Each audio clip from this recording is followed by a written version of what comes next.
Are you like me? Are you fed up of having to take your Switch dock everywhere whenever you want to go and visit friends or family who don't have a Switch and don't have a dock? Well, this might be the solution. Let's take a look.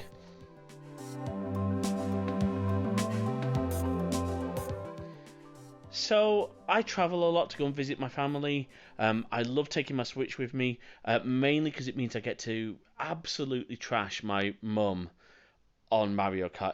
It's an amazing experience playing a older lady. I won't. Don't worry, Mum. I won't tell them your age. Normally, if you want to be able to play on a TV, you have to take the entire dock with you because, for some reason, standard USB-C hubs like an Anchor hub or almost any of them don't work. And I think that's because of the way that the Switch handles HDMI video. Look, USB-C is meant to be one cable to rule them all, but we all know that's not the case, particularly when it comes to power, and that's actually an issue with this dock. Or rather, it's not an issue with the dock, it's an issue with the power supply you choose. So let's take a look at the actual dock itself, and then I'll come back and explain a little bit more some of the benefits and my experiences so far.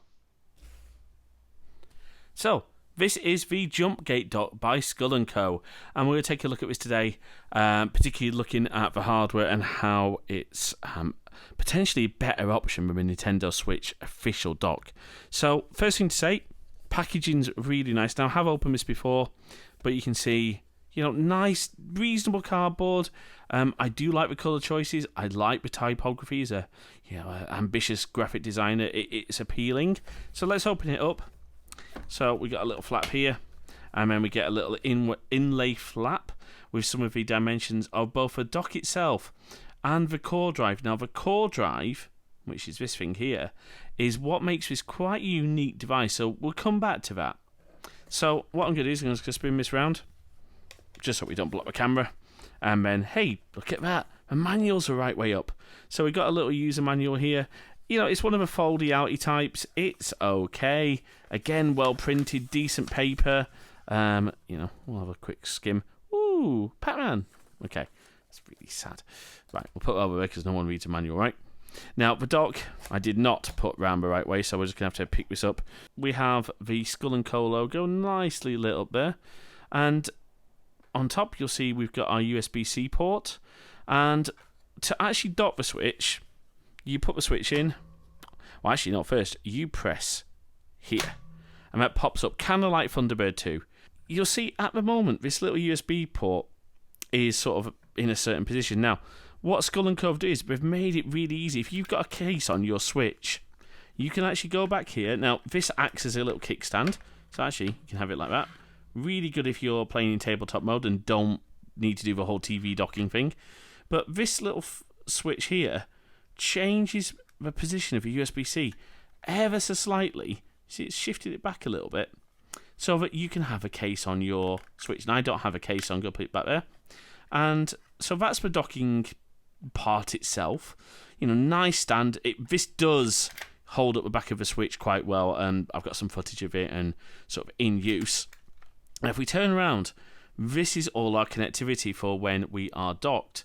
Now, you'll see that we have USB-C for power. Now, according to the specs, this is up to 100 watts of power delivery.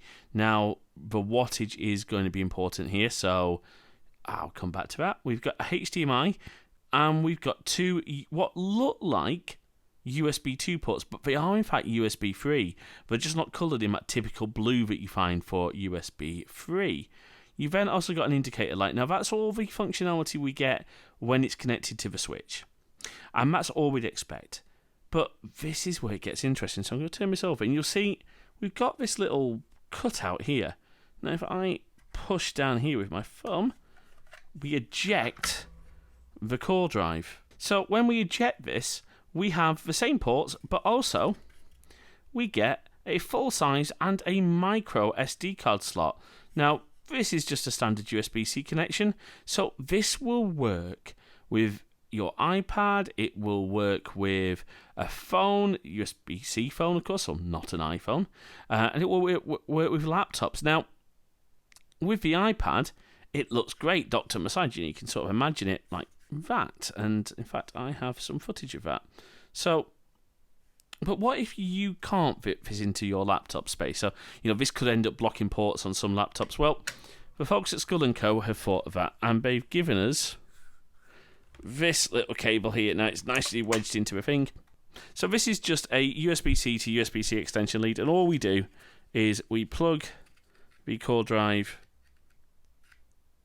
we plug the core drive in like so, and then this just hooks up to your laptop via a standard USB-C cable. So it's really handy.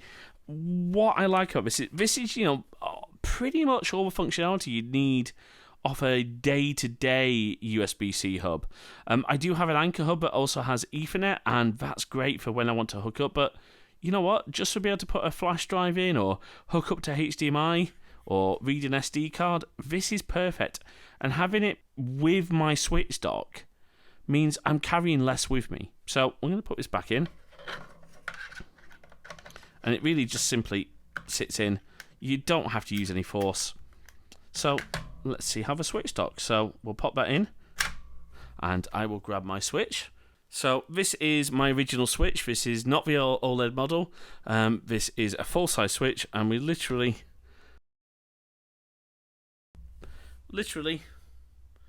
just pop it down like that. It's literally that simple. Now, the only thing to bear in mind, unlike the Nintendo Switch dock, you can't just pull this out. You see what happens if I try and pull? So what you have to do is literally use a little bit of force, and it comes clean off. But you'll see it's nice and solid. It rests nicely against that backrest. In fact, let's do a little bit of a glamour shot. So I'll just do that. See, it's just really nicely resting back. It's not going anywhere. So just for a size comparison, I have unplugged my official switch dock, and we can see there's actually quite a big difference. Now, there you go. We can see that. Now, particularly if we push this down. So, think about putting this into your backpack or your suitcase to travel with.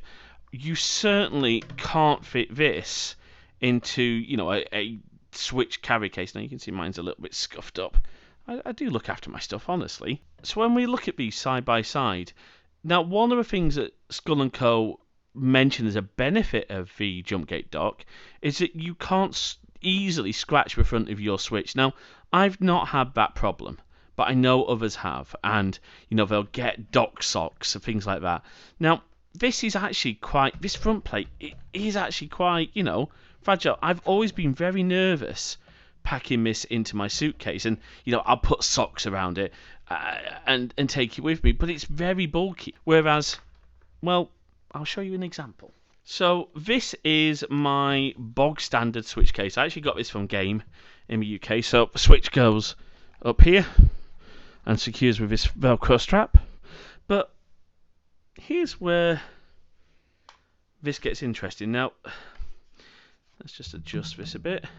This spot here, it's obviously made for a Pro controller, okay? And this bit over here is for your power supply. Now, Pro controller would just strap in here, but check this out. This is why I like this dock. So I'm just going to pop this in here, strap it in, and boom. I have my switch dock with me in the same case. I zip this up, and it goes off. So, bye-bye. So, that is the Jumpgate dock. I should mention, of course, Skull & Co. have not sent me this for free. I have paid for this with my own money. So this is a completely unbiased review. I did reach out, however, to Skull & Co. to see if I can get a little bit of information about why their dock works with HDMI TV out and why others don't. I haven't unfortunately heard back, but if I do, I'll update the video and we'll see where we go. So this is a lot easier to transport. I really like it. I took it with me recently on a trip up to my parents. I had no issues at all with the dock itself. What I did have a problem with was power. And what I mean by this is I had a off-the-shelf generic USB-C and USB-A charger. Now, it should have been able to handle the power of a switch required when docked and when outputting to TV. Now, that's more than just playing a switch, because you can get a lot of stands that will just charge a switch while you're playing. So what I ended up finding is that I had to use a much more hefty, in this case, 65-watt charger by Ugreen. I'll put a link to that in the description. Um, and it's really good. That it also powers my laptop, it powered my iPad. It was a great little device. So it was a little bit frustrating having to switch power supplies around. I did use both an Apple 2-meter USB-C to USB-C power cable, as well as an Anker 3-meter USB-C to USB-C. The cables were not the problem; it was a power supply. And what I mean by this is that when I have the switch docked, what I couldn't do is play and have the device charge at the same time. It just wasn't enough juice coming through. Once I swapped to the higher power adapter, it was fine. We tested this very scientifically. So I actually played for about 10 minutes playing Zelda, Breath of the Wild. Came back out. The battery was about 50 odd percent when I swapped over power adapters and started playing. After about 10 minutes, yeah, it charged. It charged about 55%. So just be aware, you're probably better if you can get another switch power supply. That's probably the best option. I just didn't want to root mine out from behind the TV, if I'm honest. Now, the USB-C hub itself, I tested it with my iPad and I tested it with my Lenovo ThinkPad. Both worked absolutely fine. USB-C power delivery, not a problem on either device. I would say it is a little bit cheapy, plasticky. I absolutely prefer my Anker Power Expand USB-C dock. It's got more ports, it feels more solid, but this will absolutely work in a pinch. Now, you could also use this dock with the Switch Lite, but it will not do TV mode because the Switch Lite does not have the circuitry for that. The Switch Lite you can use to charge, which is great, and use it as a play stand. You can also use this, as I mentioned, with your iPad and your MacBook. Now, the display output on the HDMI for a tablet or a laptop is 4K at 30 hertz, which isn't too bad. Now, I made a little bit of a mistake earlier when I was going through review. Turns out, only this port is USB 3. This is USB 2, which is fine. It will do charging, but only this one's USB 3 speeds, so apologies. It also works, apparently, to work as a DeX dock for Samsung phones, which support it. Now, I've never tried this. I don't own an Android phone at all, let alone a Samsung one. But let's talk pricing. There's two versions of this dock. There's a white version. Now, that's $42 US at the moment, and then they'll be shipping on top of that. Now, that white version will work with both the original Switch and the OLED model. There's also the original black version, which is one I have. Now, that is currently on sale at $29.40. That's a great deal. Apparently, it is not compatible. The black version is not compatible with the OLED, but that's not an issue for me. I have the original Switch. Now, when we compare that with Nintendo's dock, now bear in mind this does not come with a power supply. So Nintendo are currently selling their dock. Now this is the new dock, to be fair, with the LAN port. So if that's something you need, obviously that's particularly helpful at home. That's £60, £59.99, whatever. That does not include a power supply, just like the Skull and Co dock. You have to buy that separately. Now, Nintendo's official charger is currently £24.99 in the UK. So that means you're looking at about £85 altogether for the same thing. And then you need a HDMI cable. I happen to just have loads of HDMI cables lying around, so I just tend to carry one in my backpack. So £85 versus, I'd say by the time you've sort of done the conversion, at the time of filming this video, that $29.40 US dollars is about £21. Now you'll have shipping on top of that, so you're probably looking. I mean, I paid about 34 altogether for mine. The shipping time was okay. Was about 8 to 10 working days. The problem is, it's very hard to actually get hold of a Switch dock. Nintendo are actually limiting their docks to one per customer, and trying to find one on Amazon that's legitimate. I mean, I just look now; they're going for £114, and local gaming shops, Game here in the UK, they just don't have them. I was speaking to one of our local game retailers. And he said, yeah, no, they're just incredibly hard to get hold of. So the Skull & Co dock is a potentially great option. It's a lot lighter to carry around with you. And I just really like the form factor. The only thing that is slightly worrying me is the support. As I mentioned, I reached out to Skull and Co. Now, today is Friday. I emailed them last Saturday, so obviously didn't expect to hear anything back until Monday. It's now Friday. I haven't heard anything back. I've sort of followed up on Twitter and seen where we get to, but you shouldn't need much support with a dock like this, but just be aware. Would I recommend this? Absolutely. Does it solve a problem? Yes. For me, at least it does. I didn't want to have to buy another Switch dock, and I would have probably ended up leaving that at my parents'. My nephew has a Switch as well, so it would have been handy for him to come round, but you know what? I'm not going to pay £85 just to have a dock that stays there. I'd much rather have something when I visit other friends and I take my Switch with me. I can just take this with me and we can play on their TV, or if I'm going on holiday and I want to play on the TV in the hotel room. Wonderful. This is much easier to travel with than being worried about crushing that original Switch dock. So check it out.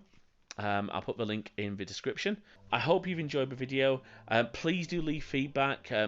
If you genuinely like the video, give it a like. If you've got any feedback, put it in the comments. You can also email YouTube at crosswires.net. We're going to have some great videos coming up soon. I'm working on something at the moment to look at Firefox's multi-account containers and why they're great for your privacy. So stay tuned. Subscribe if you want to. It'd be really nice if you did.